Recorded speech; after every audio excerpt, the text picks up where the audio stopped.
स्वागत है आपका। आज आपको हम नॉमिनल एंड रियल जीडीपी बताते हैं क्या होता है।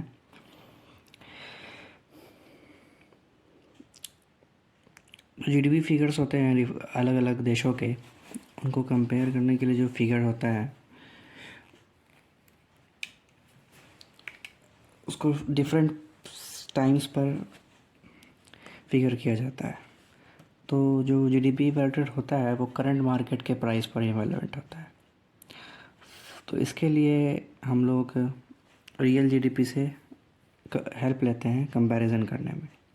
तो रियल जीडीपी जो होता है वो गुड्स और सर्विसेज के जो उस समय के प्राइस होते हैं ना, जिस समय कैलकुलेट किया जाता है उस समय के प्राइस पर कैलकुलेट किया जाता है।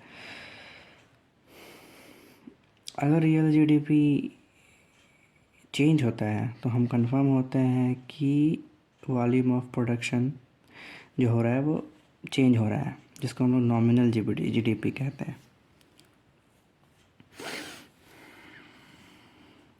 इसीलिए एक एग्ज़ाम्पल के तौर पर समझिए कि एक कंट्री है जो सिर्फ रोटी बनाता है, तो 2000 ईयर्स में उसने 100 यूनिट ऑफ ब्रेड बनाए, 10 रुपये दाम रखा, तो उसका जीडीपी जो हो गया वो 1000 रुपये हो गया।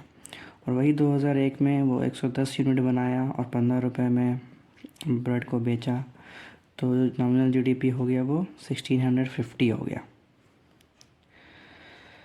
तो जो हम रियल जीडीपी जो कैलकुलेट करेंगे वो 2000 के रेफरेंस में कैलकुलेट करके उसको बेस ईयर मानेंगे। सो उस हिसाब से हमारा जो रियल जीडीपी है वो 1100 हो गया। ठीक है, तो ये जो रेशियो होता है ना हमारे बेस ईयर्स रियल जीडीपी और नॉमिनल जीडीपी का जो बेस ईयर से लिया जाता है करंट ईयर में, ये हमें बताता है कि कैसे प्राइस मूव किया।